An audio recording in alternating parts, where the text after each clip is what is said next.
All right. Go ahead and get started, Rick. We've started. Great. All right. Well, thank you everyone for coming. I see that we have now about 56 attendees, in addition to some of our panelists. This is the first time for the Transportation Modeling Forum that we're doing a Zoom meeting. Our last one was on Teams, so please bear with us as we go along down this probably a little bit of a bumpy road. Also, please note that this recording, this forum is actually being recorded. So this is the first time we're recording it. We haven't necessarily had a request for this, although I know a lot of you want to hear my corny jokes over and over again. So this gives you the opportunity to come back, play it again, hear my wonderful voice, and be able to listen to the forum as many times as you ever want. Or if you have problems sleeping, that's also a good use for this recording. So I'd like to introduce some of our modeling staff. We have two sides to our modeling group. We have our model development group, and also we have our model application group. So my name's Rick Curry. I run the model application group here at SANDAG. Part of my group, we have Mike Calandra, Ing Ouyang, Tom King, Joaquin Ortega, Lamong Yu, Jaylin Sun, and Nico Beltran. I don't see Wu here to introduce his side. Rick, I'm here. Oh, great. Oh, Wu, good. I didn't see you there. Do you want me to go ahead and introduce your side of the house? Yeah, my side of the house, yes. I have Cherry and Susan. Actually, Susan just came back after a very long 7-month break. And I have Jeff and I have Enrique. So that's the development side of just one big team. So. Great. Thank you, Wu. Hey, Rick, just before we get too far along, can we just maybe quickly ask some of the attendees, can you raise your hand just to make sure that you can see slides and actually hear us talking? Great, thank you. I just wanted to make sure. Please continue on. Thank you. Good idea, Mike. So as participants, we would request for the Q&A session. Last time we took a lot of questions through the chat. We would actually prefer that you raise your hand and ask questions at the end of the presentations. So then that way we can either see you, hear you, or also just that way the question is recorded. If you put it into the chat, then your question doesn't get recorded, so people won't be able to hear it. If you feel more comfortable chatting, that's fine. We'll still try to take the question through the chat and read them back. We will have the slide deck and recording posted to the model website, hopefully here in the next few weeks. Just give us a little bit of time. Our communications staff is a little busy right now with pushing out all that regional plan material. So we're going to get it up there as soon as we possibly can. And as always, if you have ideas for future forum agenda items, or you want to talk at the model forum and a project that you're working on that you think would be of interest to the larger group, please go ahead and email Mike, who hosts this and puts all this together. So please let him know if you have any future agenda items. Go ahead, Mike. There we go. Back one, sorry. So first thing is that we want to just go over some things that have changed between last forum and this forum. So first I want to welcome Pat Landrum, who is our new Director of Data and Modeling, of which our modeling groups are a part of. Pat is a recovered transportation modeler. Now he has come back into the fold and he's leading modeling teams once again. So welcome, Pat. We look forward to your future leadership. And then I was going to ask Wu to welcome back Susan.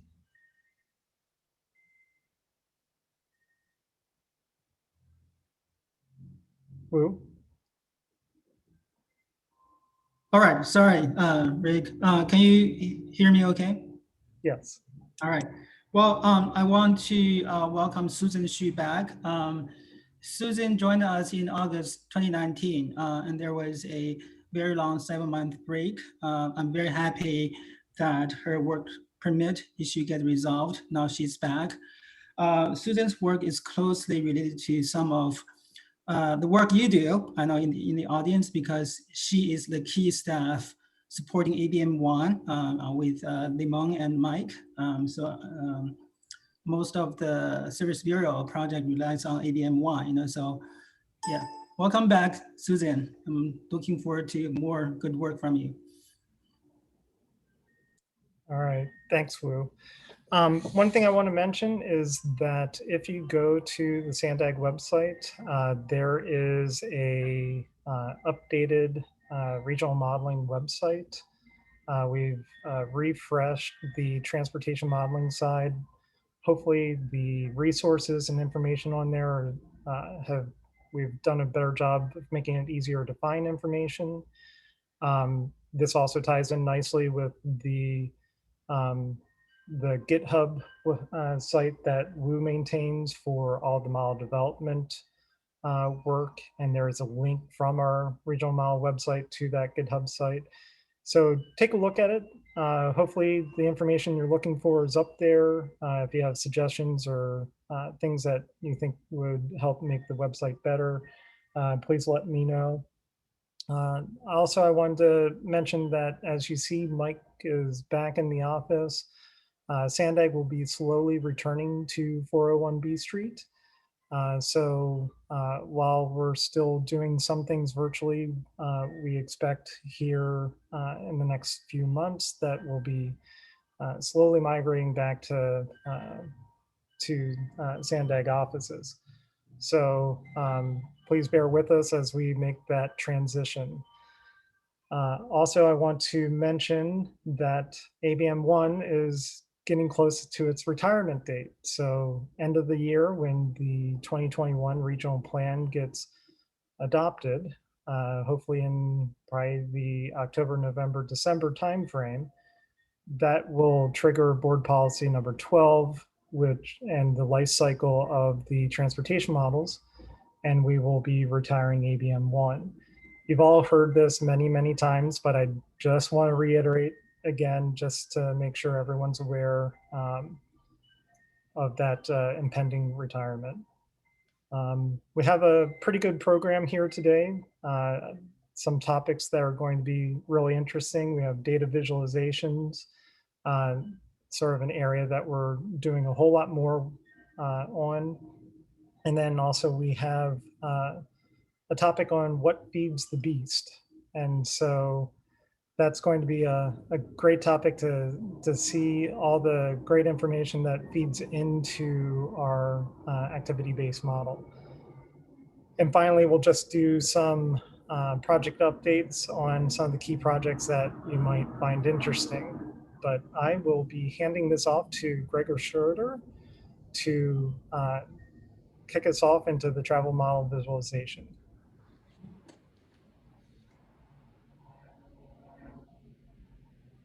Gregor, Thank you, Rick. your name says Mike Calandra, but we know it's you. So please take away. The three members of SANDAG here in the office today in the rotating chair. Well, hello, everyone. My name is Gregor Schroeder. I'm a principal researcher and modeler here at SANDAG, and I'm going to be presenting a use case showing how SANDAG will be leveraging Microsoft Power BI and data visualization tools for ABM2 Plus in the context of the Service Bureau Mode Choice Report. As I am the first presentation showcasing how we are using business intelligence or BI tools here at SANDAG, I want to highlight the important work that went into the ABM2 Plus data strategy that has enabled SANDAG's use of BI tools for ABM2 Plus reporting. So what happens when an ABM2+ model run is complete? An automated process begins taking all relevant model output data, ABM submodel trip lists, transit networks, highway networks, and so on, and loads everything into a centralized data storage. In SANDAG's case, that is a Microsoft SQL Server instance hosted on Microsoft Azure. Every night, up to 24 ABM2+ scenarios can be loaded from completed model runs into SANDAG SQL Server database instance. So why is this important when talking about BI tools? Centralized data storage allows SANDAG to manage and programmatically access thousands of ABM model runs with minimal effort. Switching a report generated by BI software from one model run to the next can be just as simple as changing a filter or pointer to another ABM2+ scenario. This enables the development of truly automated self-service reporting using BI software. An analyst makes a report and it can be instantly used for any ABM2+ model run. But it's not just centralized data storage that unlocks the power of BI tools. SANDAG has carefully crafted the data model of the ABM2+ database to take full advantage of BI software. Think of the standard entity relationship data model shown here in the context of a micro-simulated travel demand model like ABM. To summarize trips based on household income, a trip must be linked to a tour, which must be linked to a person, which must be linked to a household. Each of the three steps or joins that take the user from trip to household introduces computation time and complexity. BI tools can be made to work with entity relationship data models, but they are not optimized to do so. No one likes a slow and complex report. Now, see below how a dimensional data model is used to summarize trips based on household income. A single step or join, instead of the three needed in an entity relationship model, takes the user from trip to household. This data model prioritizes ease of use and speed. This kind of data model is what BI tools are made to work with. And this is the data model SANDAG employs in the ABM2+ database. So pictured here is a draft of the Microsoft Power BI ABM2+ Service Bureau mode choice report for a given project area and ABM2+ scenario. To generate a new mode choice report, the analyst simply opens the Microsoft Power BI template for this report, inputs the file path to the project area geography list, and chooses a scenario identifier for the ABM2+ scenario of interest. The report you see here is then auto-generated for the analyst in under 2 minutes, regardless of the project area size or scenario given. And you can trust me on that because Mike had me test it for the entire region because he did not believe me. This report is then publishable to the Power BI web service, enabling sharing to anyone with a free-to-make Microsoft 365 account, as well as publishable to PDF format for easy sharing over email. No Power BI installation is necessary to view, generate, or share the reports. So this is a more static report.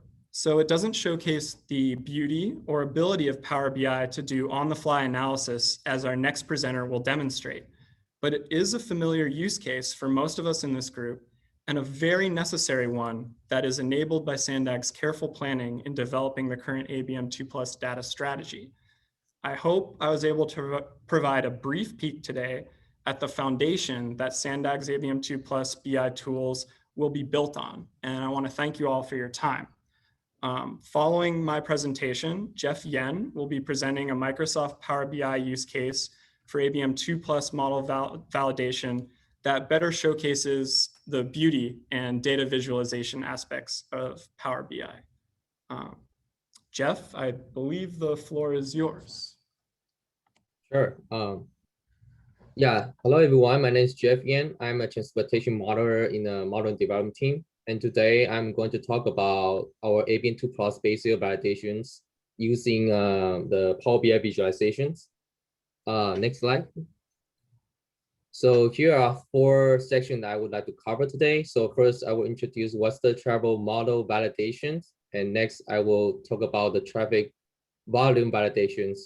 And also, I will introduce some major improvements of our projects. And the last one, I will talk about our data visualization of ABM validation results. Next slide. So what's what's travel model validation? So it is the set of processes to verify the travel models have enough fidelity. So can you go to the next slide? Yeah, so in order to do the traffic volume validation, we collect the observed data, which is the traffic count data from many resources. So we have observed counts from SANDAG, local jurisdiction, and Caltrans District 11. And we also collected the observed count from PeMS data source, which the data that we use is based on PeMS station 5-minute data. And the last one will be SANDAG has a roadway network, so we are gonna to use this data set to do the volume validation. So here's the workflow when we do the highway volume validation. So since the PeMS stations, they are the point data sets, and our roadway network is a line segment. So first we cross-reference the PeMS stations with SANDAG roadway network, so we can create a lookup table. And next one we produce. Sorry, can you go back a little bit? I'm sorry, Jeff. That's okay. So next one we produce an annual average count, and then we only measure the counts in weekday only. And the last one that we perform ABM validation and we visualize the results. Next slide. So this figure shows the idea that our method to cross-reference the SANDAG Hwycov link with PeMS station. So the green lines represent the different direction of the corridor, and there are 5 dots around the green lines. They are the PeMS stations. So in order to achieve the accurate matching results, so we set up the multiple criteria, such as we need to make sure the freeway name is matched, and also the freeway directions is matched, and also the lane type is matched. So we apply these 3 criteria, and also the GIS near analysis to match the nearest station to each Hwycov link. So for example, in this figure, there are 5 stations, right? But we only match the one with the yellow circle to the Hwycov link, which is I-5 South GP lane. So this would be the only match. This would be the only match to the I-5 South GP lane Hwycov link. So then we iterate each Hwycov link in our SANDAG roadway network, and then we finally produce the lookout table. Next slide. So here are some major improvements that we have achieved right now. So first, that we automate the cross-reference processes using Python. So this enables the program reusability, because every 4 years so basically we move our base year every 4 years, and currently our base is 2016, and the next base year is 2019, and different base year has a different roadway network. So with this program that we can reuse it with minimum effort to update the lookout table. So in base year 2016, we added more of the PeMS counts for ABM freeway validation. So before we only have 331 PeMS counts available for validation, but right now we have 612. So which is that we include a lot of it. And the next one is our previous validation template was based on Excel spreadsheet. So, and we enable the dynamic count inventory updates in the previous Excel template.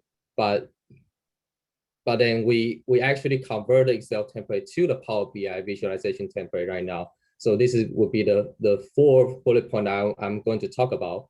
So basically we convert all the Excel template to the Power BI, and then we enhance the data visualization of our model validation results. And also it would also like enable the template shareability and reusability. So even though people who doesn't have the Power BI installed on their machine, we can still share our Power BI report to the cloud, and then they can review it. Next slide, please. Mike, next slide.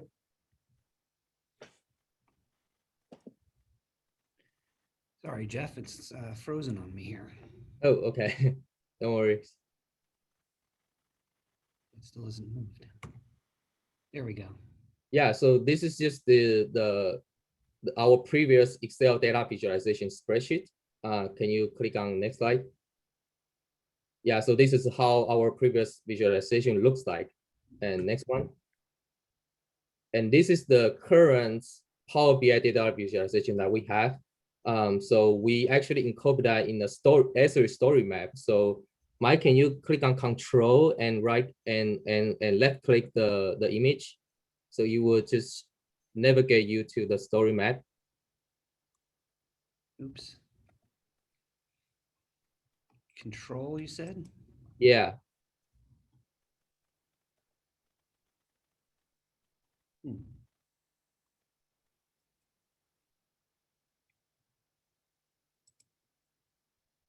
There we go.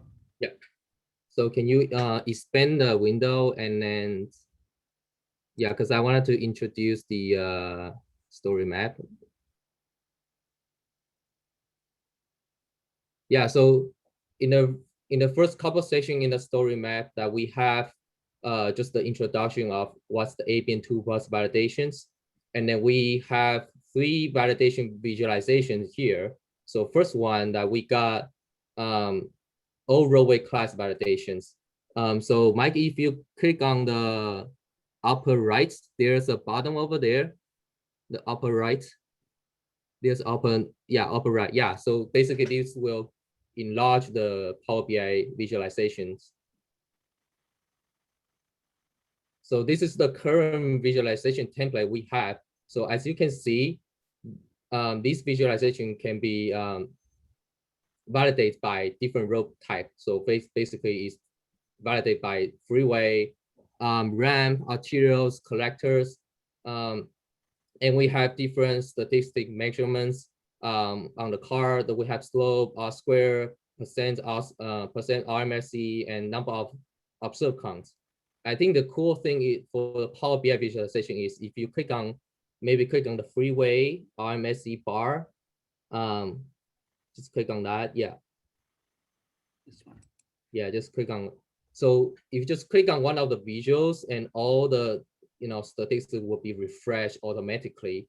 And also if you look at the source of observed count, it just give you the idea like the proportional source of count that make up the freeway validations, that all the freeway observed counts. So this is just an idea. So if you click on the page number on the bottom, just click on number, yeah. So here we have a different reports on this Power BI visualization. So we have a validation by road type, jurisdictions, volume category, pseudo MSA, etc. Can you click on the visualization? Sorry, the validation by jurisdiction, the second one. Not this one. This is the gap summary. That's number 2, right? Yeah, number 2. Yeah, so we also have a, oh, not this one, page number 2. Yeah, so we have a validation by each jurisdiction. So you can easily tell like which jurisdiction have the better validation results. And for the further improvement, then we are gonna to like convert these data sets to like ArcGIS map visualization, so we can actually map the geography by each jurisdiction with this set of statistics measurements. So this is the further improvement that we are planning to do. Mike, can you go back to the story map? The story map, so you can need switch back to the different tab on the browser. Yeah. So can you go to the freeway corridor validation? Yes. And also, can you click on the upper right there? Just enlarge the visualization. Yeah. So instead of the all road type, all road class validation, we also have a freeway corridor level visualizations.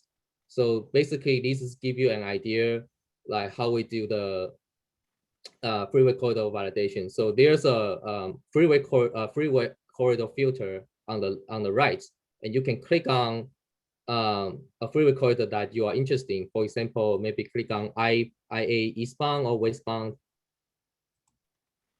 And so you can see how our model volume compare against the observed counts.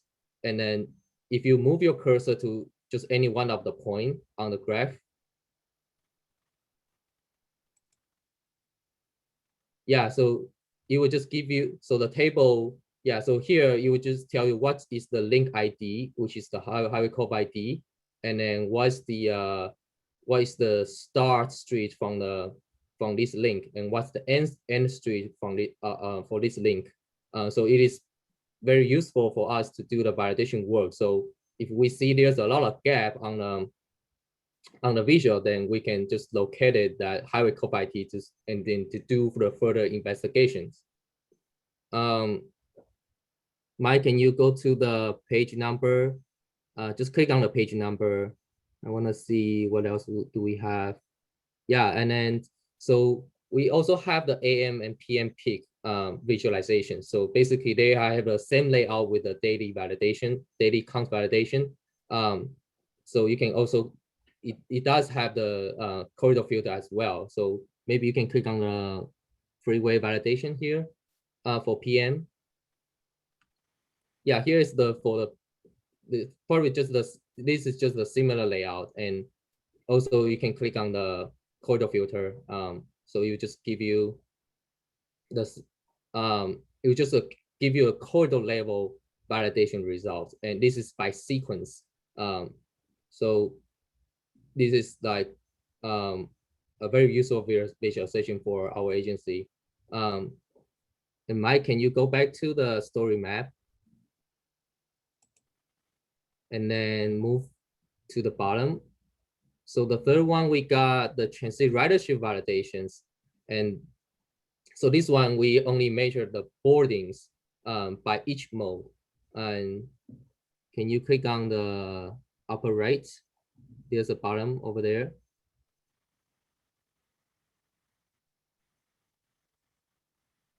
Yeah, so basically this is just the template, the visualization template for the transit ridership validation, and it shares the same functionality that I just introduced before.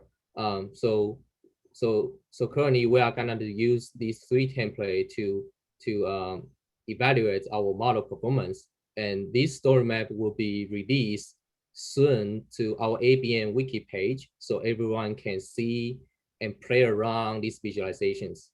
So that's pretty much my my presentation today. That's outstanding. Thanks, Jeff. And because the way you've set this up, I think, you know, once our audience here downloads this file, they might be able to play around with this as well. Mm-hmm. Okay, coming back now, we are going to move to our next agenda item, which is what feeds the beast. And I'm going to introduce Grace Chung and Dave Tedrow, starting with Grace. Right. Mike, did you want to take any questions first? Oh, that's a good question. Do we have any in the chat? We don't have any in the chat right now, but if people want to raise their hands, I see Maren has her hand raised, but I'm not sure if that's still back from when, Mike, you asked everyone if they could hear you. Maren, please unmute yourself if you'd like to ask a question. Yeah, that was from before. That was the test. Okay. Yep. So were there any questions for Gregor or Jeff? Do you have the chat open? I don't have the chat open. Okay. Well, looks like we can move on, Mike. Okay, yeah, actually there is something. It says, is chat enabled for audience? Joel Friedman said it is disabled. Tests chat should be enabled now. I think you can put something in the chat, although we think we'd still prefer you raise your hand and ask it just so it's recorded. Anyway. Moving on. Oh, wait a minute. Do we have another hand raised? It says two. That looks like it's still Marin. Still Mary. Okay, never mind. I'm lowering her hand. What? Maureen, actually, we do have one. Maureen Gardner, would you like to ask a question? Go ahead and unmute yourself. Okay, well, I don't have a question. I will just go on record that I am super impressed. This is amazing and great work. Thank you. All right. Thanks. Thanks, Maureen. Okay, then looks like Dave, you can take it away. Actually, Grace is going to start. Oh, sorry, Grace. We can skip Grace, that's fine too. Get in the chair, Grace. Hi, good afternoon, everyone. I'm Grace Chung. I'm the Senior GIS Analyst here at SANDAG. Today I'm going to talk about what feeds the beast. Actually, this presentation has two sessions. I will do the first one, and then Dave Tedrow will take care of the second part. So to start, I want to show you this very simple flow chart. This chart shows the data flow or process between the regional forecast models and all the way to the transportation model. So we start with the regional forecast model, where we get the data for the total population, housing, and jobs for the region and up to the 2050. And then next we allocate the regional total to the sub-regional level. This is the sub-regional forecast model. Then further on to the detailed demographic forecast data. And this is the data set that feeds into the transportation model, or AKA ABM, or the BEAST. Today I'm going to focus on the, okay, this works. I am going to tell you more about this, what feeds to the sub-regional forecast piece. And this would be the current base year of housing and jobs and population, also the local land use plan and policies, and jurisdictions review.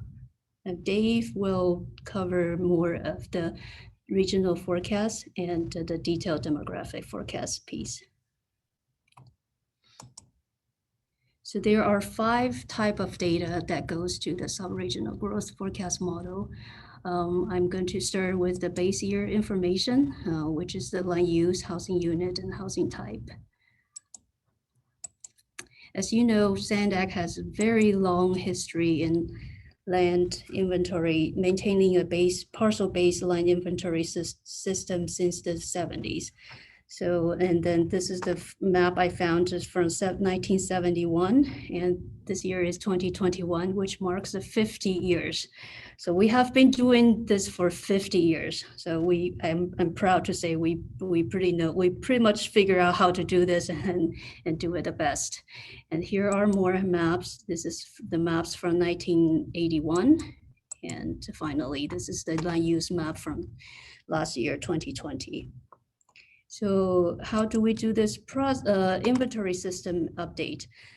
Or we sometimes call it parcel integration process.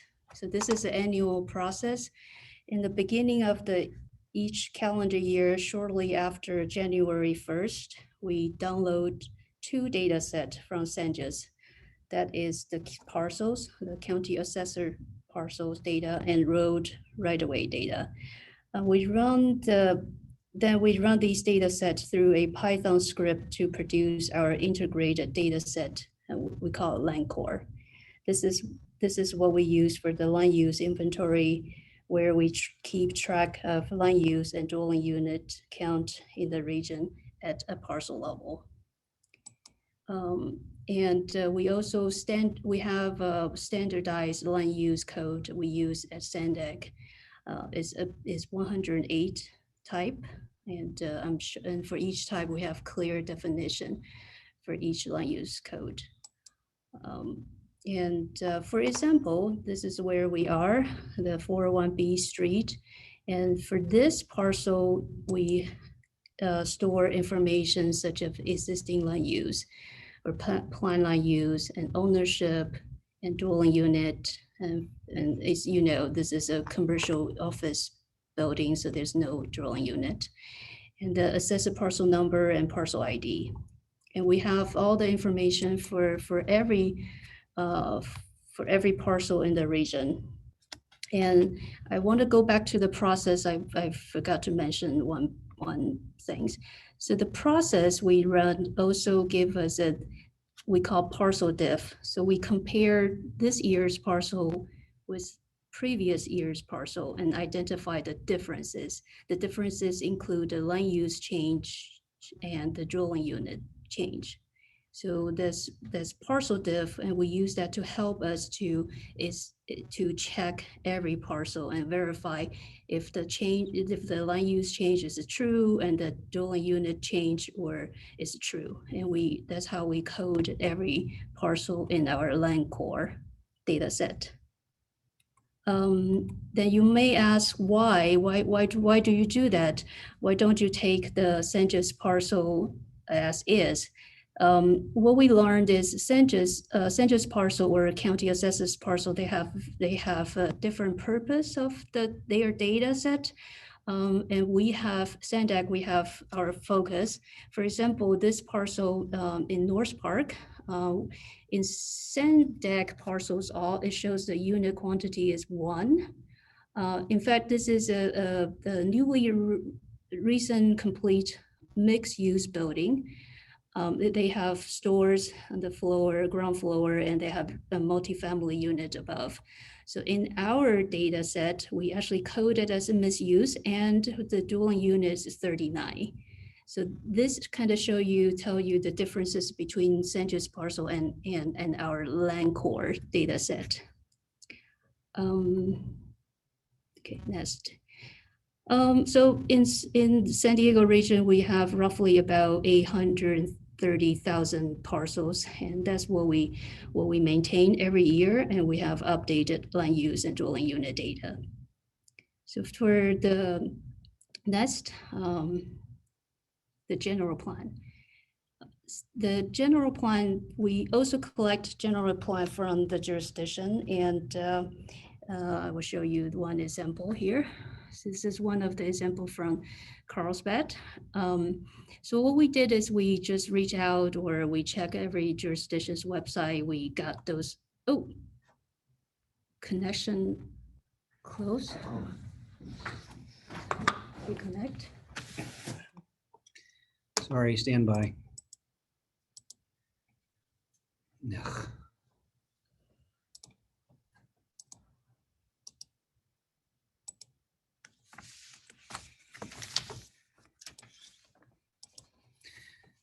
Good times.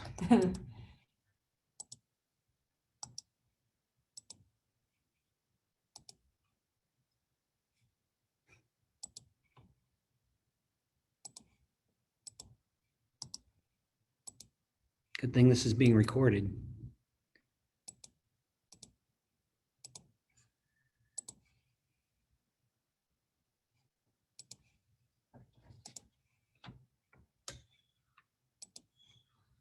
This does happen a couple times a day, I tell you. Never fails.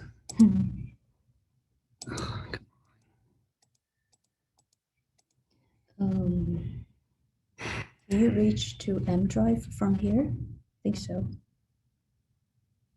I don't think I can. Mike, do you want me to start up the PowerPoint on my side?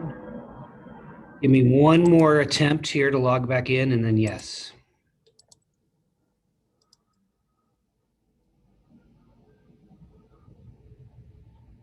Oh, okay, go ahead, Rick. If you can.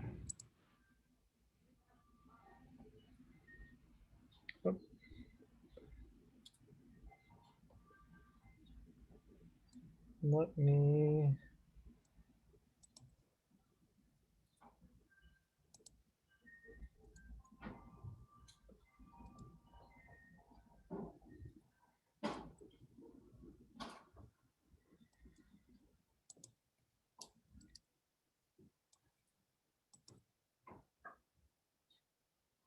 Oh, it's coming back. All right.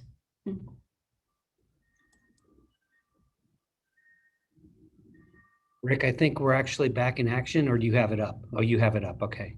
I have it up, but if you're back in action, why don't you take over? Okay, do you want to close that off? Let's see.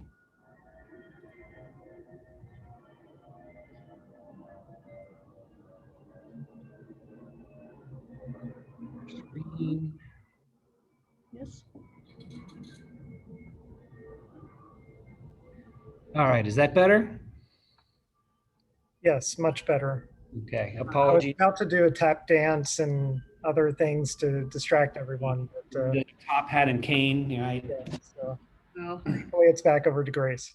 all right. And well, no surprise, things always has a little hiccup in general plan. Well, the challenge is that when we process the general plan is when city or jurisdiction, when they plan for the general plan is more of a block or bigger blob level. And what we do, and they have their own land use category. So what we do is two things. We process the land use category, and we standardize within our land use code. And the other thing we do is we try to identify we apply this general plan information to the parcel level. So there are two things there.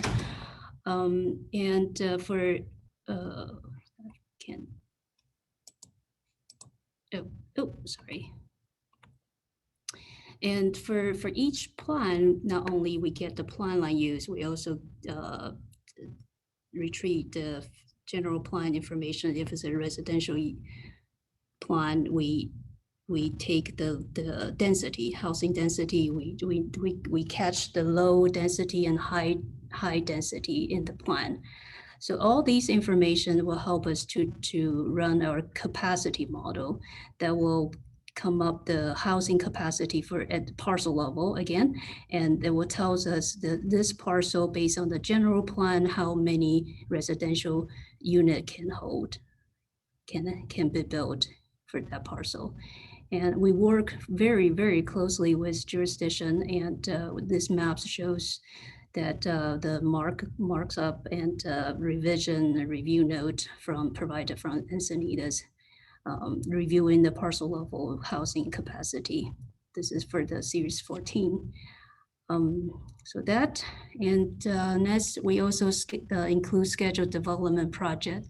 This is the project that are under construction or being approved.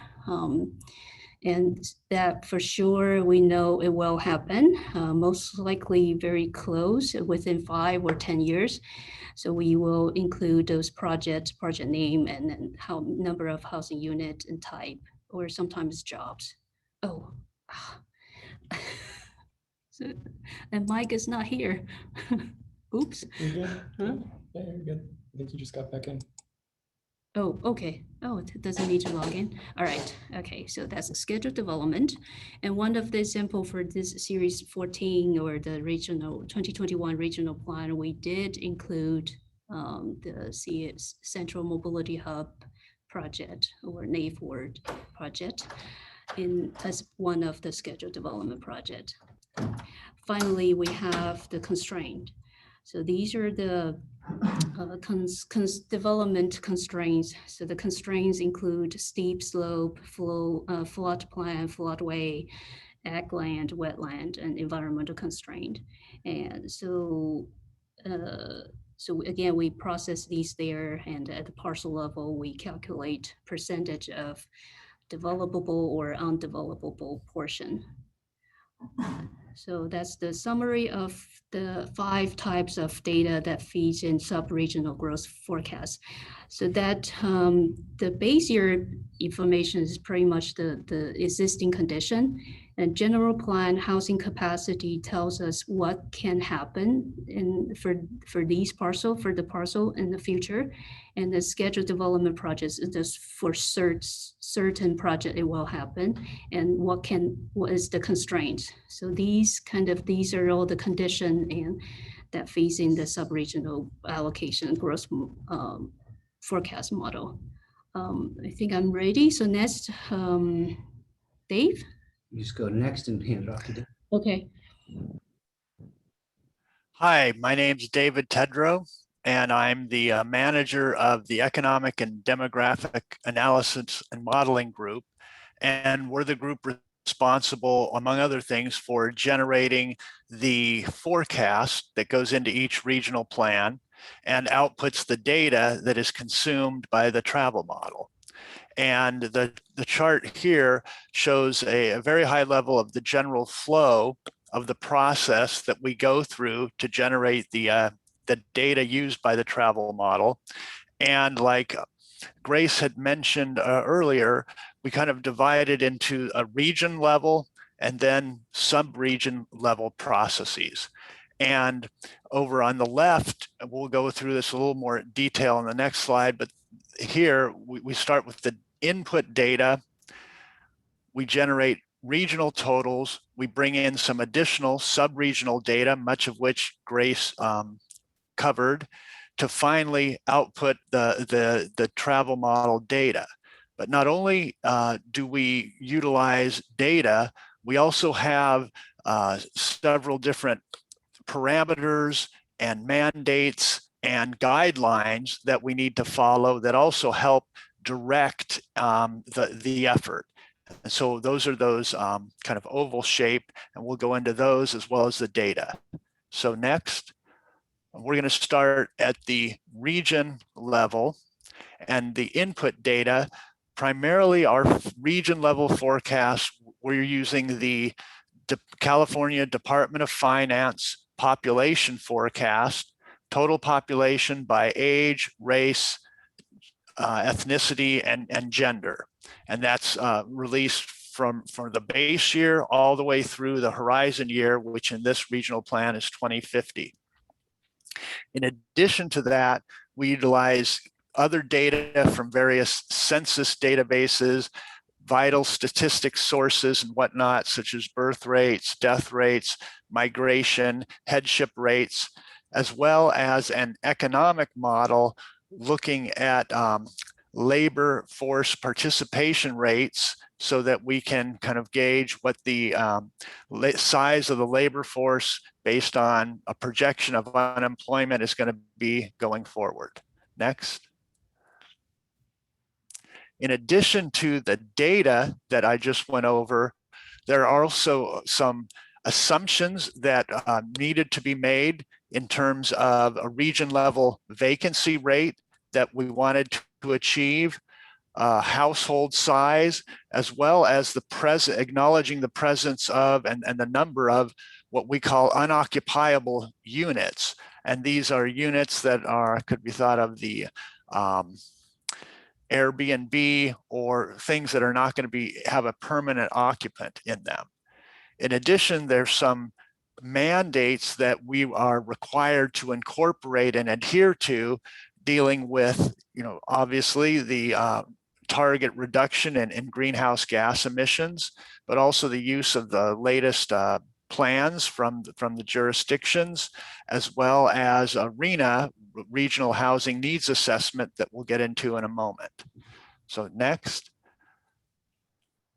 All of these are used then to generate the region level output, in which we have total household housing units, households, population, but also for example, for households by income, for population, household population, group porters population by the age, race, ethnicity, as well as by unit type. And then not only do we generate at the region level total number of jobs, but also jobs by various industry sectors. So next. So with that information is all at the regional level. And then we bring in additional data, additional guidelines. And so I'm going to go into now the sub-regional process that winds up generating the travel model data. So next slide. The first guideline that governs the process that we have executed is SB 375, which has kind of three components. One, that the forecast and then the network and the resulting travel model needs to achieve a certain greenhouse gas target. We have to be utilizing the latest planning assumptions, and basically the process that Grace's team goes through ensures that we're always doing that.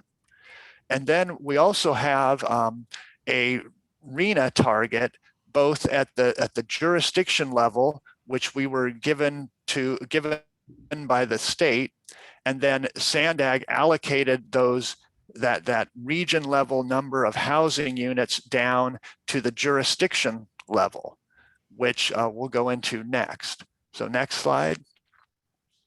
So our first step in going from the region to the sub-region is to generate jurisdiction level control totals, and for certain areas within the city and the unincorporated county, control totals at the community planning areas.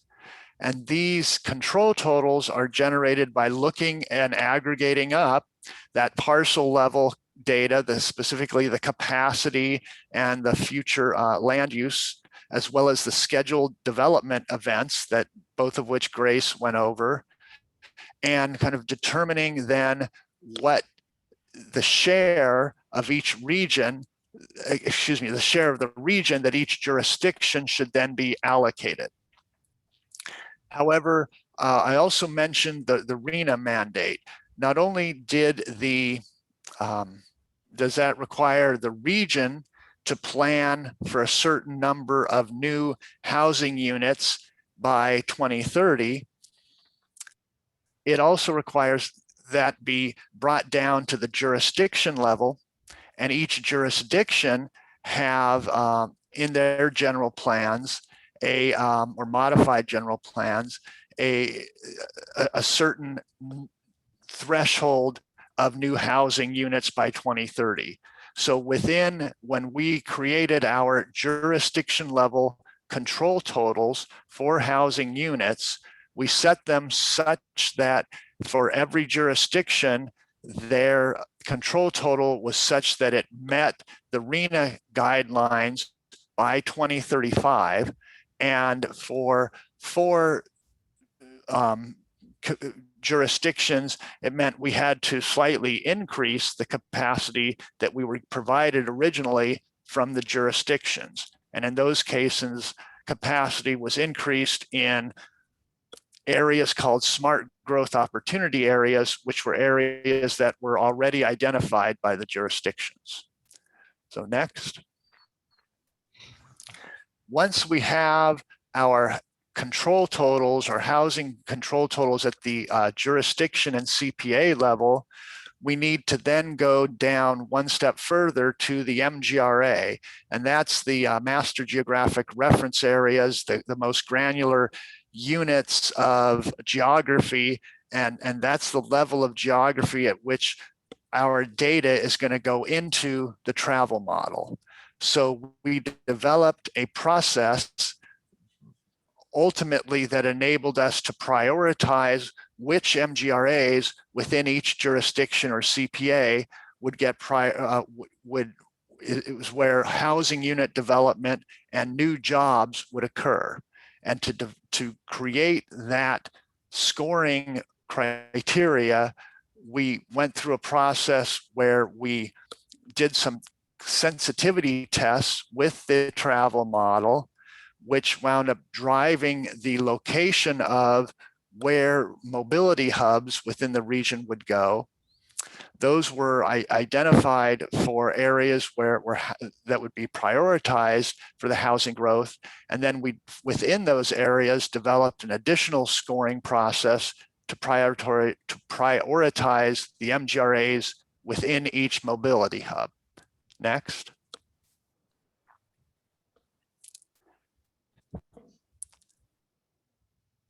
Then the sensitivity test results, meaning we generated different versions of sub-regional forecasts and tested the impact on VMT by running the travel model on those different versions, and found that when we focused growth, both household and job growth, in areas that had lower average VMTs, we wound up seeing at the region level a decrease in total VMT, as well as some other characteristics like a decrease in auto ownership, non-driving modes increase, trip length for non-work trips decrease, and all of these are beneficial to one of the mandates that we were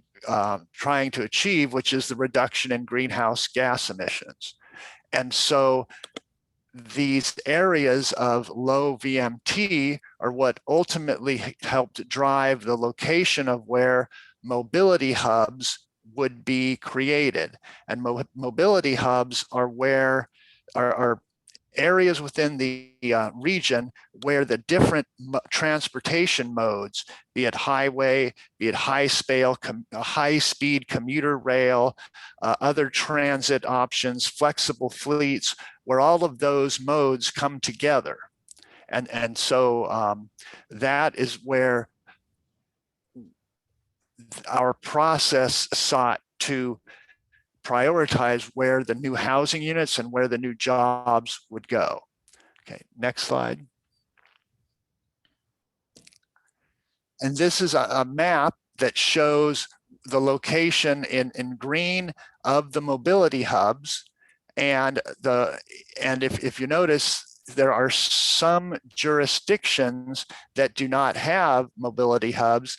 And so for those, we also targeted for growth, smart growth areas, and those are shown in the smaller or general blue areas. Okay, next slide.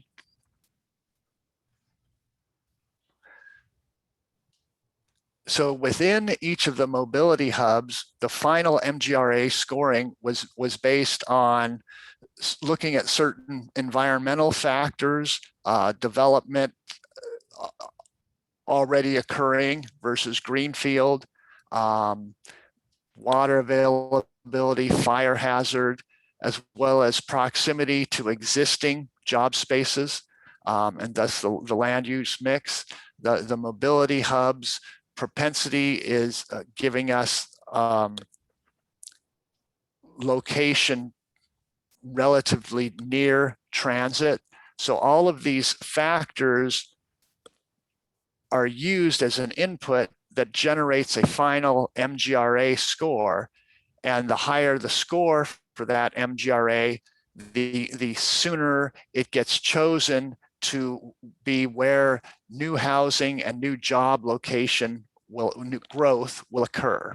Okay, and we would typically develop until the capacity reached what was the maximum planned, and we did not exceed any jurisdiction's planned capacity, except for those 4 instances I mentioned that it was required in which to meet the RENA guidelines. Next slide. I wanted to go into a little bit more detail on the job allocation. Again, the focus, like housing units, was within the mobility hubs as well as those smart growth areas. Focused on the parcels that, as provided by the jurisdictions, their planned land use would support jobs, and where also where existing jobs already existed, and basically keeping the share of jobs similar to what it is today, and then for adding to that for the new jobs, putting them near where the new housing units are going, and preferably near transit, and not only total jobs, but jobs by sector, matching the sector of the new jobs to the distribution of the sectors within the existing jobs. So next slide.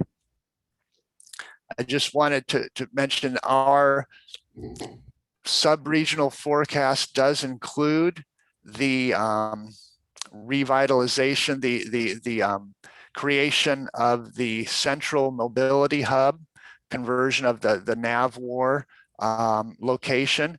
And with that, that adds to the region over 9,000 housing units, as well as supporting a certain number of employment.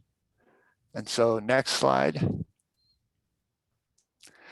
And so that's kind of a summary of the sub-regional process, where we take the regional totals, we take the kind of parcel level information, general plan information from the local jurisdictions, as well as other demographic data from the Census Bureau and other governments that are generally at the block group level, fold them in with the requirements from SB 375, as well as the strategies come up that have been developed by our planning department to generate this data that ultimately goes into the travel model.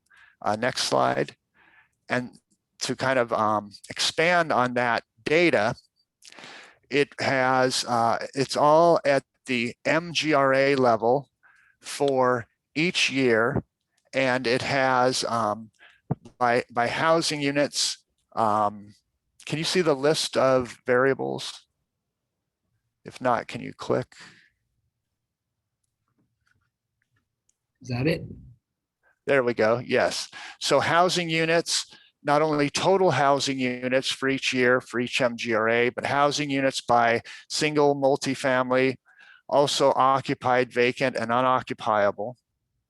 Population by age, sex, race, ethnicity, as well as household population versus group quarters population. Total jobs, as well as by industry sector. And all of that information is at the MGRA level. In addition to that, we then create two synthetic, a synthetic persons and a synthetic households file, where we convert that information into a persons level database, as well as a household, where a household level database where each of those persons is put into a household, excluding the group quarters persons.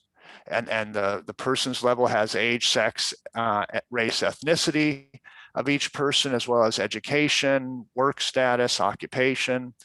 The household level has for each household income, poverty, building information, the unit, number of vehicles, number of workers.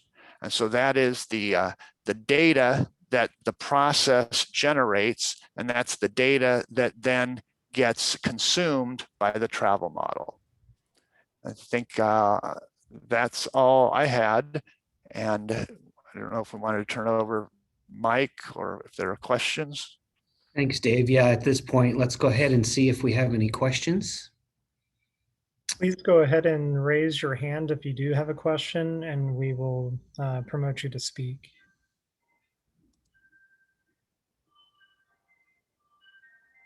Looks like we have a question from Zubir.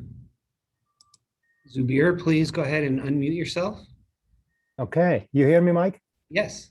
All right, thank you. Thank you for the presentation. I was wondering, does the model, besides the housing and I guess the work and all that stuff, what about the recreational trails that the county provide? Does the model enters into that driving back and forth into, I guess, does the trail that is so popular here in San Diego County enter into the formula of this model? In other words. That is actually a very, very nuanced, detailed question. I know we do have an active transportation layer, but that's primarily for providing connections to transit access points, and as well as defining bicycle classifications. I don't know if Wu or Rick would want to try to answer any deeper than that. Mike, let me try to answer the question. It's a fantastic question. Yes. So the employment and enrollment are used as the key variables to decide where the trip go, right? For work and school, right? Right. You're absolutely right. We have recreational trips, right? So those are affected by a variable that is the MGRA level, the active park acreage, or recreational area acreage. We do have that variable also from the beast feeder, aka Grace and Dave. So that's covered that. Great, thanks, Wu. It looks like actually there are no questions in the chat box right now, but feel free to do that. Or if you have any desire, please, now's the time to raise your hand to ask a question for Grace or Dave.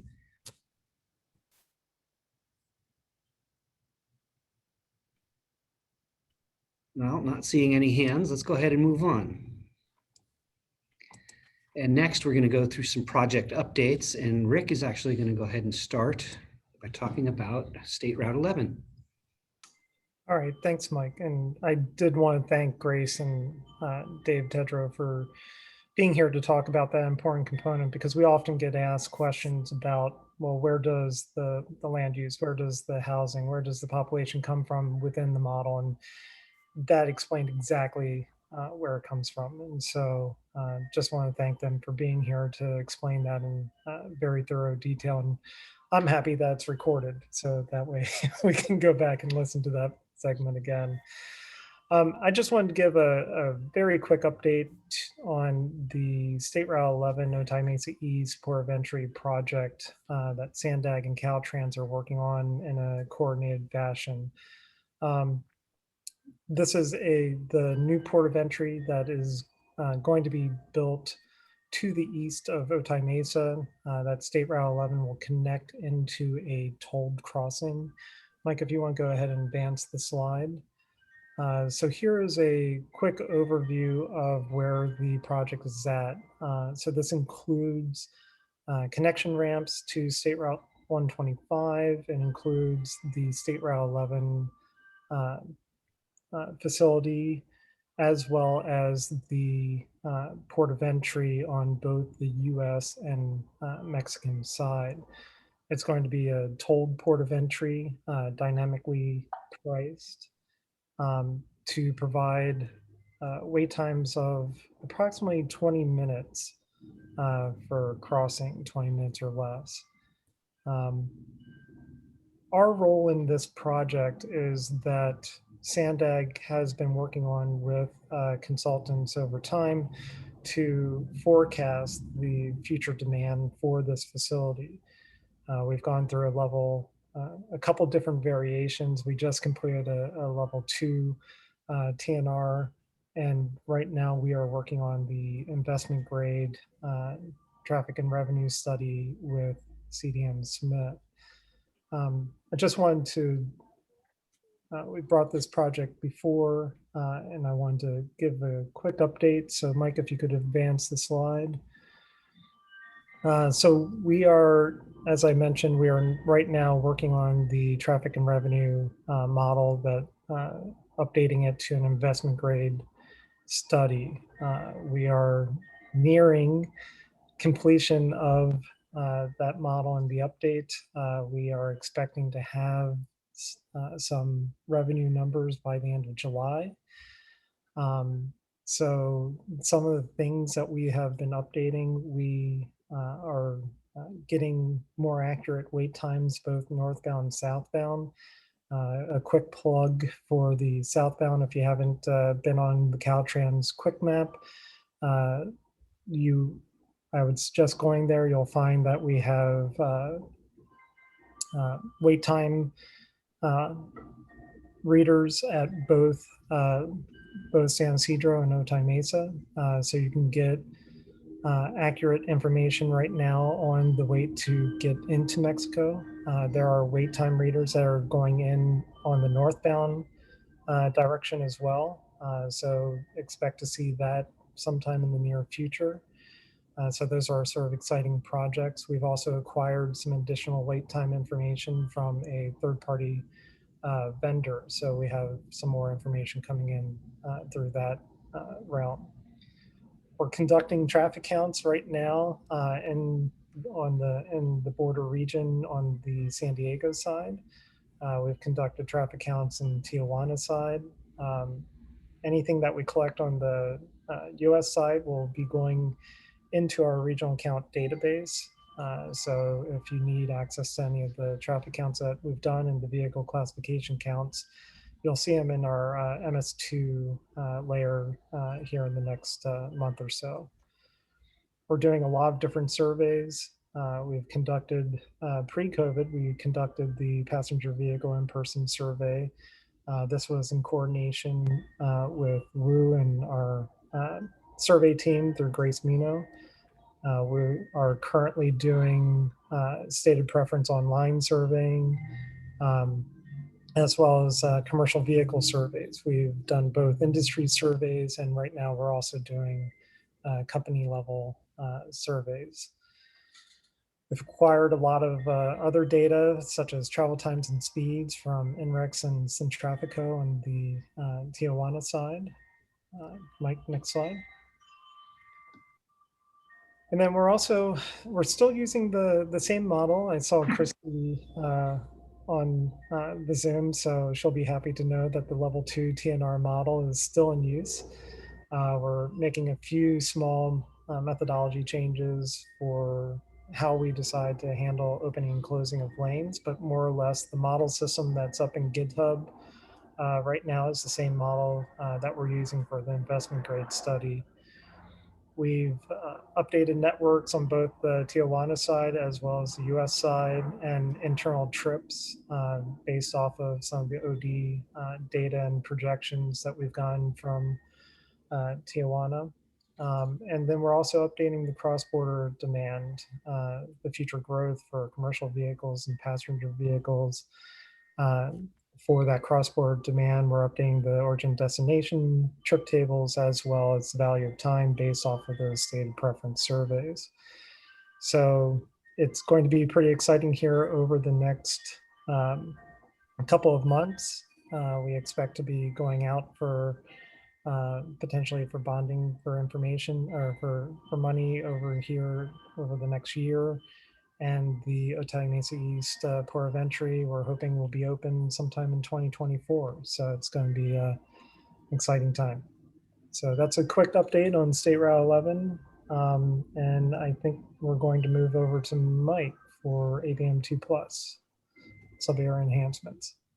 All right, thanks, Rick. I know I brought this item to this forum previously, and honestly, I think probably next December, it's going to be more of a full-blown item.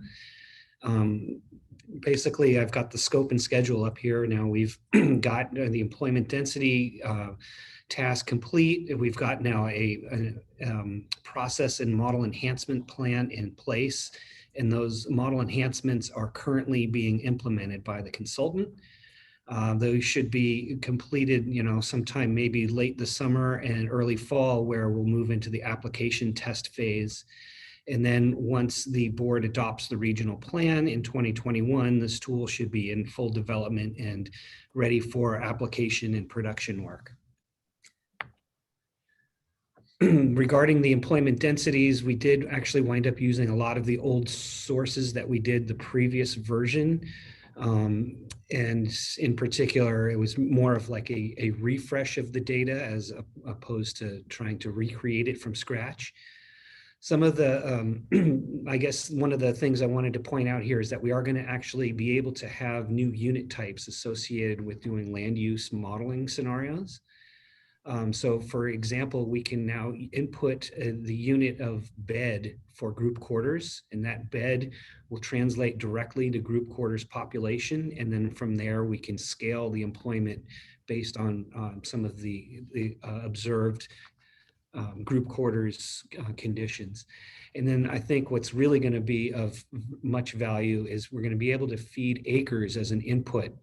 And this is really important for non-residential land that does not really include any kind of building space. And the best examples are probably like, active parks and agricultural land and other recreational type uses. So just to quickly go over some of the highlights of the update, I think one of the recurring themes here is that everything is getting converted to Python script. So we're getting out of the Java world. I think what's also going to be of much interest to this group is that we are going to be able to now use a flexible TAZ system.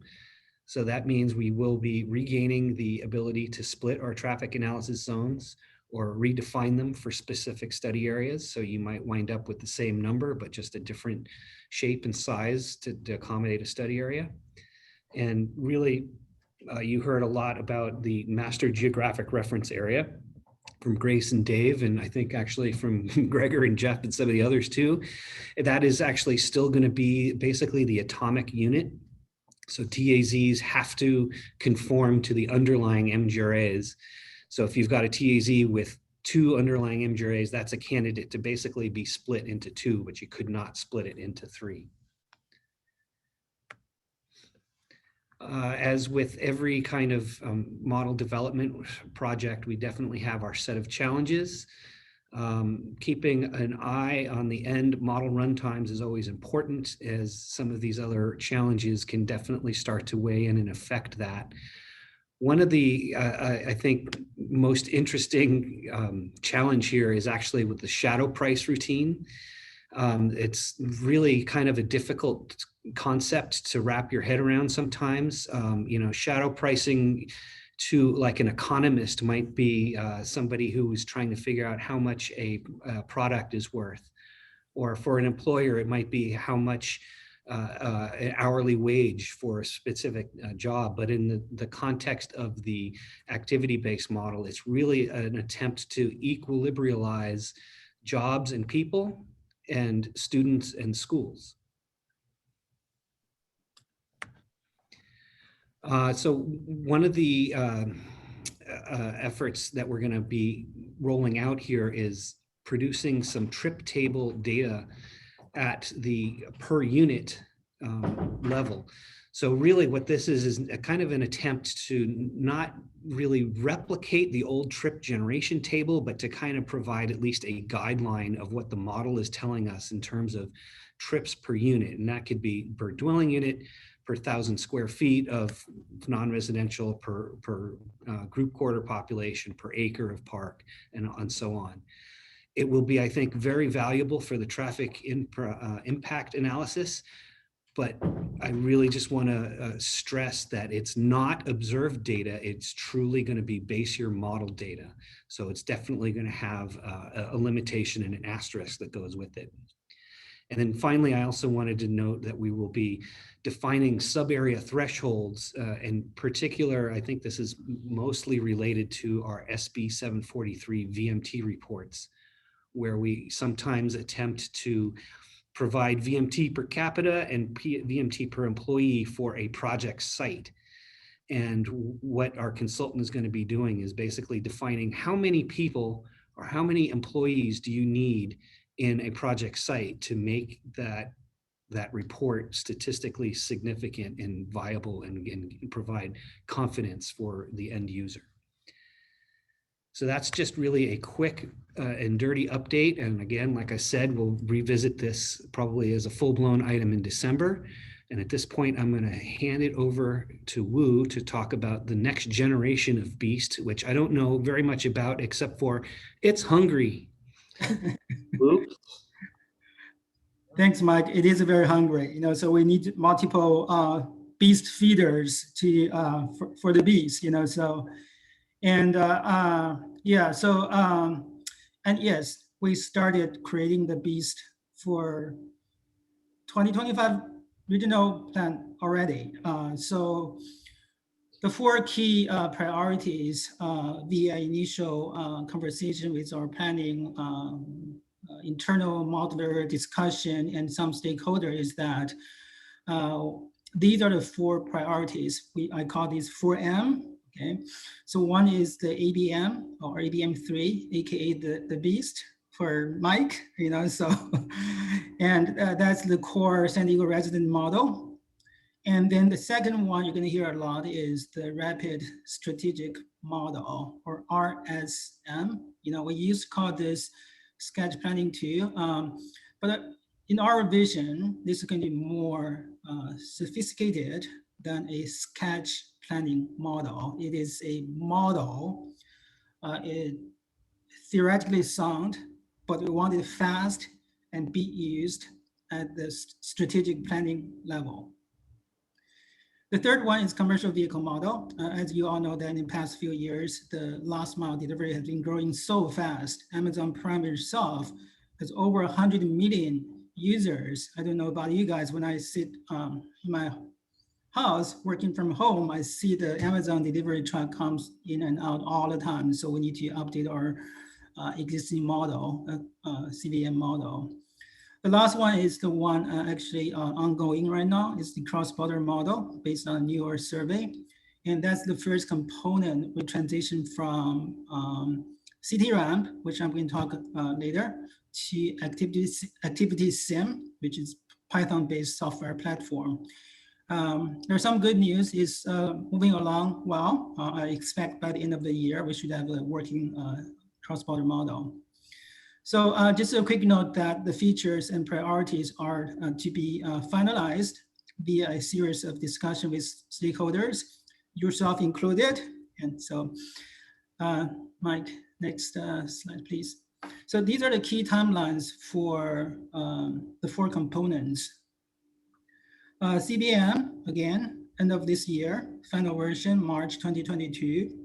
RSM, end of next year. It's a very tight schedule, but we plan to make it happen, so. And then the CVM is scheduled to be completed at the end of 2023. For ABM3, meaning the entire suite of models all integrate together, they plan to have the beta version or working version ready by end of 2023. And the peer-reviewed version, just like the way we did peer review on ABM2+ for 2021 RP, that should be ready by the end of March 2024. Mike, next slide, please. So, but that's not all the M's we have in our modeling suite. What about the other M's? For example, we have 2 airport models. There's one for San Diego International Airport. There's a CBX, which is for the Tijuana airport. We have the visitor model. We have a few external trip models. We have a heavy truck model. And more importantly, we also on the network coding side, we plan to update the TCOV ad. So all the other M's. So before I talk about how we update these M's for 2025 RP, I want to quickly talk about the 2 ways of updating the model: refresh versus reconstruct. So refresh, in my mind, meaning that all the marginal controls with better data, say for visitor model, we have better visitor information or airport employment information, we need to update that. The same principle applies to external trip models. At a minimum. So these M's need to update it with the better data and updated marginal controls. Okay? So it's also our intention to update some of the softwares from Python, from Java to Python. For example, the current airport model and the visitor model are programmed in Java right now. So we do have an initial intention to update them to Python. But the more fundamental change, the model structure change, meaning the math and the sequence algorithm behind it, right? And so we just need to talk about based on the availability of the mostly time and also funding as well to see how much we can do. Next one. Okay, so now one of the key change between this beast, the next beast, is a transition from CTRAM to Activity Sim and from Java to Python. So what is Activity Sim? Activity Sim is a AMPO, American Association of MPOs. It's an AMPO-led consortium to create and maintain advanced and open source ABM software based on the best software development practice. So that's the platform we can rely on. SANDAG is one of the founding members of the consortium. There are 3 original founding members. SANDAG is one of them. We have contribute to the effort in the past 7 years. So our goal is to utilize the platform to create a suite of light, fast, easy to maintain, and cost-effective models for 2025 RP. Next one, please. So there are going to be challenges as what we have encountered in the previous model development cycle. I think the challenge mostly coming from these angles. One is the data. So the beast is very hungry. It's not only hungry because it relies on the input from Grace and Dave when the beast in the application stage. When we create the beast, it is also hungry for the service because you cannot create a model without any survey, right? So it's hungry in that sense as well. So the service schedule is very critical for us to achieve overall ABM3 schedule. The 3 key surveys we are envisioned here is CDM survey and household small sample household travel behavior survey, which represents the new normal. Right now, we think we're going to do the data collection in spring 2022, and also parking survey in about the same time range. Also, because the COVID impact, we may have to switch the base year in the middle of the project, because in the regular schedule, our next base year is going to be changed from 2016 to 2020, 4-year incremental, right? But 2020 is not a good year. So we have to start maybe from 2019 as a base year, but in the middle, we have to switch a base year that represents a new normal, which means we have to do the calibration validation work twice. So software is a very heavy lifting component. So we need to put attention to that. And also the transportation modes and technology change very rapidly. As a forecasting model, we need to factor that in. But on the other hand, the model relies on data to establish the model structure. So the futuristic mode and technology, we don't have data. So that's another challenge we have. So with that, I'm just going to conclude with a quick summary that, so to create the beast, is a team effort, we're going to talk to our planners, and so we're talking to our modelers and the survey folks, and also we'd like to hear from you guys. So what's your idea of what model should be used for? So that you are part of the team. So if you have any ideas, please let Mike or myself know. We'd love to talk to you guys about that. With that, I'm going to turn back to Mike. All right, thank you, Wu. It was good. Let's at this point go ahead. I know we're just about at 3 o'clock. We can probably stick around here to see if there's any questions. So just a reminder, though, the next forum, I think, Mike, you're getting to this, and December 8th will be the ABM1 retirement party. So we are looking forward to that next model forum. But if you have a question, raise your hand. I believe I see one.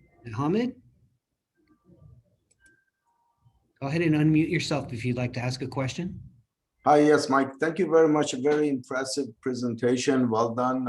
Very complex yet concise and very easy to follow and understandable. I really appreciate it and enjoyed it. As you know, Mike, we have been working with you, and other jurisdictions might be in the same boat as we are. We are in the process of updating our general plan and circulation element, and we were planning on staying with series 13 and using the existing model. But after further discussions with you guys and internal review, we decided to delay our project a bit and go for the new model in series 14. So timing for us is pretty critical, as we have to make some commitment to the community and the city council. So when realistically do you think we will, or jurisdictions will have something available that they can start using for their general plan circulation element update or major projects? So I think the two critical time points to keep your eye on is when the sub-area application moves from design into actually the testing phase. And at that point in time, we can probably start to use it for our, member agencies through the Service Bureau work, probably focus primarily on the base year at that point in time. And once the board then adopts the regional plan, which right now I believe is November of 2021, at that point in time, it should be basically full steam ahead for also then doing the future year scenarios as well. So is that fair to assume that around November, December of this year, both of those will happen? Yes, I think that's a fair statement. By November, December, we should be able to be in full swing application work with ABM 2+ for sub area. Thank you very much, Mike. Looks like we have one from Zubir. Yeah, thanks, Mike. If I can bring you to the East Otay Mesa area and the presentation on SR11. The model there, at least that when I came into the county and we used, shows very low numbers on the arterials and the roadway network. I am wondering if calling SR11 as a port of entry kind of behave not as a regular freeway that can meet the demand of the locals. It's more of, the freeway is more geared toward the port of entry traffic, and the model is not reflecting properly the volumes that should be on those arterials. Any comments on this? Rick, you want to take that one? I think I'd like to hear more detail on the differentiation between the arterial traffic and the freeway traffic that you were seeing within the model. So yeah. you're asking me, back to me? Yeah, and maybe we can take that part offline. Yeah. But I'd like to probably hear a little bit more from you as far as your perspective on what the model is doing good on and what it wasn't necessarily doing good on. What I will say is that a lot of especially for the traffic and revenue model and for the study, it's a lot of the focus is on the northbound traffic. So again, southbound is a very important aspect to it, but it's also the congestion within Tijuana. It's the border wait times by the different traveler groups across the border. That does dictate a very large portion of the choice of which port of entry someone might use to cross into the U.S. As well as cross over south into Tijuana, into Mexico. So we could talk a little bit more though about the local circulation within the Otay Mesa area, because I would like to.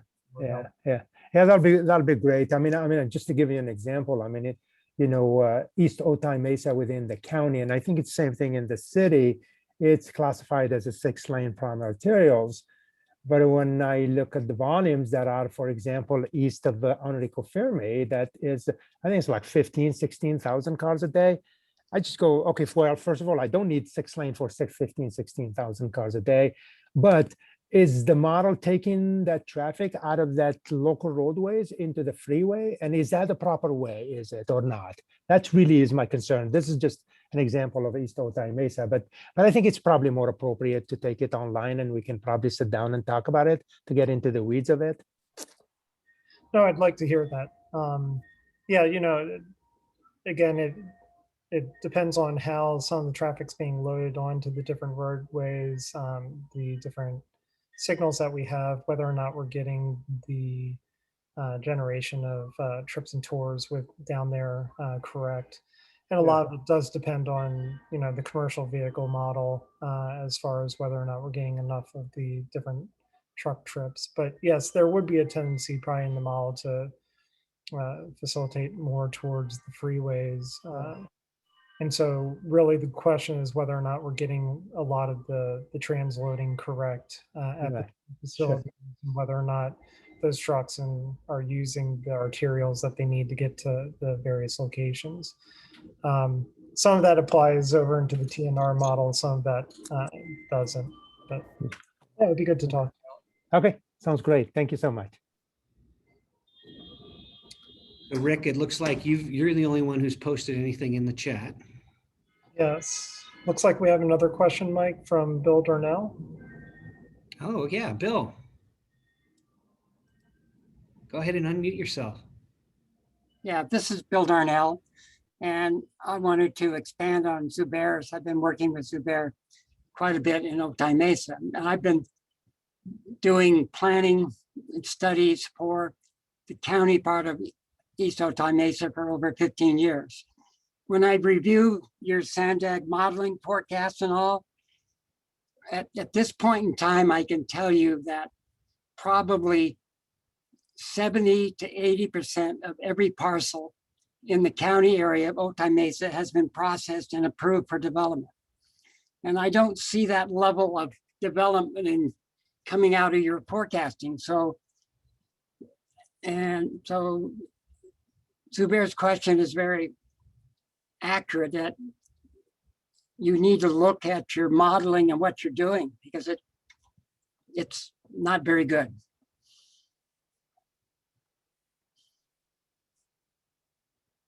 I didn't say that, okay? No, you didn't. I did, because when we did the update of the Otay Mesa community, the specific plan back in 2007, we went through detailed level of development intensities and everything else on every parcel. And I received even the 2050 forecasts that SANDAG put together in 2014 or 15. And the forecast volumes don't seem to represent what's really going on. And also from VMT and other things, how the county area and the city area of Otay Mesa have a big attraction to Mexico. And how does that help reduce vehicle miles traveled? A lot of people are walking across, things of that nature. So I think the county and the city of Otay Mesa are really impacted because of the border and not having a good relationship to what is really happening. So Bill, what I think we can do, and that's getting back to the second presentation we saw today, is we can take a better look at East Otay Mesa and Otay Mesa in terms of the forecasted growth. Yeah. And see how we're doing there. You know, this is of course geared towards the ABM 2+ model. We're not going to, I think at this point, go back into the existing models to try to make updates there. But moving forward, this is, I think, probably the best opportunity we have right now. Yeah, I'm just raising it because I've been around the county for a long time and used your models and provided data for models and things of that nature, and very knowledgeable. And it's just not, in my opinion, properly represent what's going on in the city and the county parts of Otay Mesa. Thank you. All right, thanks, Bill. Thanks, Bill. And yes, and as part of the TNR, we do have a consultant who's going through the land use, our land use forecasts, as well as they talk to the City of Chula Vista, City of San Diego, and county to get updated information for that area. But thank you for the comments, and we'll try to work with you and Zubair to. And yeah, and Rick, just to add that we do have major development for Amazon. Mm-hmm. And we have approved traffic study that have their own specific trip rate. So I would assume you probably are interested in that based on other locations. And that's how they showed us that this is the appropriate trip rate to use. So it probably is appropriate for some of the big land that we have there to be used for that trip rate, assuming you say you agree with it. And we can, so that way you can have more accuracy into the model. Okay, thanks. Yes, and we are aware of Amazon, but I'd like to see the study. That would be appreciated. Are there any other questions? Please go ahead and raise your hand. More than happy to stick around a little bit longer to talk to people. Looks like we have one. Carlos. Carlos. Please go ahead and unmute yourself.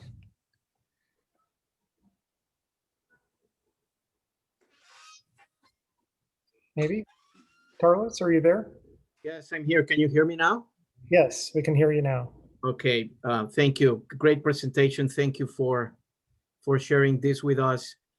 Just curious about, changing work from home behavior.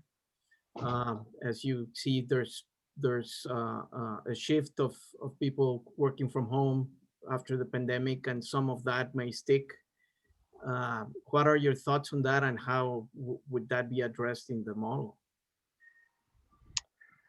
No, excellent question. I know Wu is still here, so maybe Wu can talk about the telework component in the activity-based model. And I know this is a very real topic that we have, especially with our regional plan going on.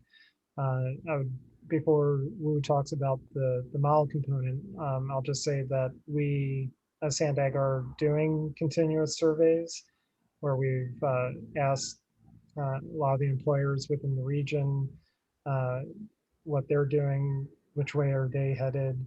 We're continuing to monitor the situation because, again, we don't know yet. And I don't think we will know until things start to settle back into a more, into a new pattern. But maybe this is a good opportunity for Wu to chime in.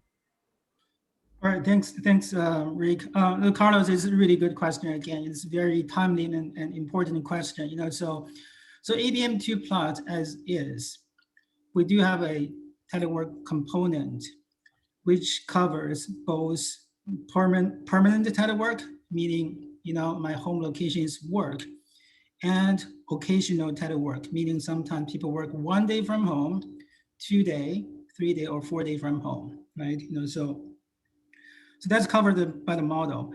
The model was, the telework component was created from a pre-pandemic 2016, 2017 survey. That's kind of tied to the point Rick is saying that we know telework pattern has been changing. I know our surveys folks has been doing like the annual kind of telework survey. And in ABM3, we do have a plan to update the telework components with newer survey information, so it kind of reflect the new normal in a better way. So that's a short answer to a very important question.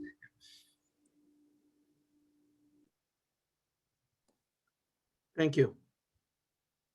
Yeah, thanks, Carlos. And yeah, I agree. This is something I think we're all keeping our eye on very closely. How things are changing and will change in the next year or so. And so it's a great industry topic. So thanks for bringing it up. Rick, if I could just add something really quick. So when people telework, doesn't mean you don't make trips. Maybe you make different type of trips, right? So maybe you do more shopping, recreational trip, right? Maybe your trip distance is a lot shorter. Instead of going to work, I'm just going to walk to a corner, 7-Eleven store, buy something, right? So it just telework doesn't necessarily mean smaller trips, just different type of trip. Maybe have a BMT impact, So yeah.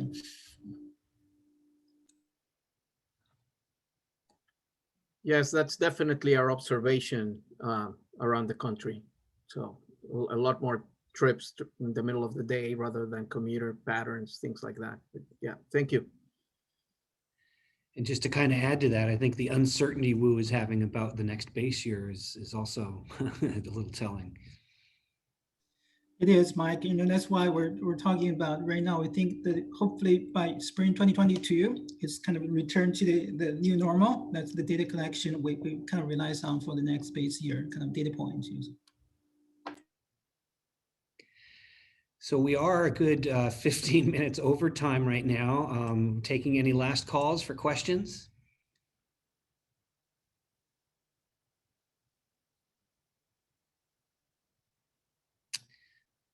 All right, not seeing any more. I would like to actually just quickly thank our panelists today, Gregor and Jeff on the data visualizations, Grace and Dave on feeding the beast, and Rick and Wu, and well, I'm going to thank myself for talking about the project updates. Thanks again, and as noted on the previous slide here, the next forum is December 8th, 2021. Thank you all. Have a great afternoon. Thanks, everyone. Thank you, Mike.